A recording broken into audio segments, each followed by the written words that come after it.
അങ്ങനെ ഞാനും അല്ലൂസും കൂടി ഒരു ഈവനിങ്ങിൽ വാക്കിങ്ങിന് വേണ്ടിയിട്ട് പോയതാണ്. ഞങ്ങൾ ബോധീശ്വരത്തൊക്കെ നടന്നു, കുറച്ച് നേരം അവിടെ ഇരുന്നു. പിന്നെ എനിക്ക് കുറച്ച് ബുക്സൊക്കെ വായിക്കാനുണ്ടായിരുന്നു. അപ്പോൾ ബുക്സൊക്കെ വായിച്ചു.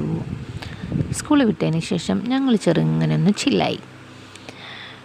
പിന്നെ അവൾക്ക് ഐശ്വര്യതി വേണമെന്ന് പറഞ്ഞു, അത് വാങ്ങിക്കൊടുത്തു. പിന്നെ ഞാനും അവളും കൂടെ അതെല്ലാം കഴിച്ചു. കുറച്ച് നേരം കാറ്റെല്ലാം കൊണ്ടങ്ങനെ കടലിനെ നോക്കി അങ്ങനെ ഇരുന്നു. അതെല്ലാം കഴിഞ്ഞു. അവൾ കുറച്ച് നേരം മണ്ണിലൊക്കെ കളിച്ചു, പൂഴിയിലൊക്കെ കളിച്ചു. പിന്നെ ഞങ്ങൾ എന്ത് ചെയ്തു വെച്ചാൽ ഒരു ഹാഫ് ആൻ അവർ അവിടെ ചിലവഴിച്ചതിന് ശേഷം റിട്ടേൺ വീട്ടിലേക്ക് പോന്നു. അവളെടുത്ത ഫോട്ടോസ് ആട്ടോ ഇതെല്ലാം.